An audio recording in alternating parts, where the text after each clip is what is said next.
नमस्कार, one India Hindi में आपका स्वागत है। भारतीय फिल्म इंडस्ट्री के लिए हफ्ता किसी बुरे सपने की तरह चल रहा है।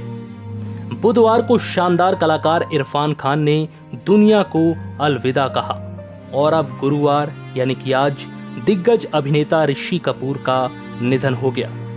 बुधवार को ही ऋषि कपूर को मुंबई के एक अस्पताल में आईसीयू में भर्ती करवाया गया था और गुरुवार को वो दुनिया छोड़कर चले गए।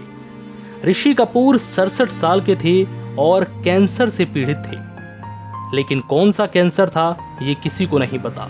ऋषि कपूर के निधन के बाद पहली बार ये पता चला है कि उन्हें क्या बीमारी थी। अब से पहले हमेशा ये कहा जाता रहा है कि वो गंभीर बीमारी से पीड़ित थे।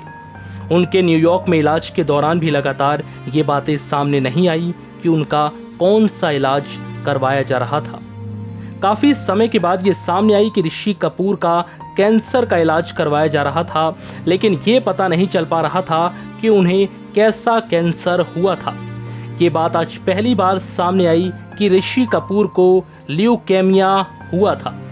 ऋषि कपूर के निधन के बाद उनके परिवार की ओर से जारी किए गए बयान में ये बताया गया कि करीब 2 साल तक वे इस बीमारी से लड़ते रहे।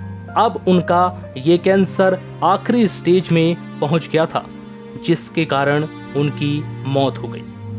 बता दें कि ल्यूकेमिया को ब्लड कैंसर भी कहा जाता है। इस कैंसर से प्रमुख रूप से खून और बोन मैरो प्रभावित होते हैं।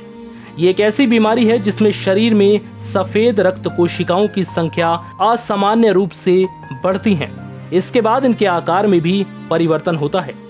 कई डॉक्टर्स का मानना है कि एक ऐसी बीमारी है जिसके बार बार लौटने की संभावना बनी रहती है। कई बार बोन मैरो ट्रांसप्लांट करके मरीजों को बचाने की कोशिश की जाती है। कीमोथेरेपी के बाद भी ये बीमारी आमतौर पर ठीक नहीं हो पाती। असल में इस बीमारी में ऐसा भी होता है कि इसका इलाज भी शुरुआत में नहीं हो पाता। जब ये कैंसर बढ़ता है तब इसका इलाज शुरू हो पाता है। गौरतलब है कि अभिनेता ऋषि कपूर का मुंबई के एक अस्पताल में बृहस्पतिवार को निधन हो गया। वो 67 वर्ष के थे। उनके भाई और अभिनेता रणधीर कपूर ने कहा कि वो नहीं रहे, उनका निधन हो गया। कपूर लंबे समय से कैंसर से जूझ रहे थे। तबीयत बिगड़ने के बाद बुधवार को उन्हें अस्पताल में भर्ती करवाया गया था। अमेरिका में भी करीब 1 साल तक उनके कैंसर का इलाज चलने के बाद वो पिछले साल ही सितंबर में भारत वापस लौटे थे। फरवरी में भी तबीयत खराब होने की वजह से उन्हें 2 बार अस्पताल में भर्ती करवाया गया था, जिसके बाद आज ऋषि कपूर का निधन हो गया और वो कैंसर से जंग हार गए। फिलहाल इस वीडियो में इतना ही। नमस्कार।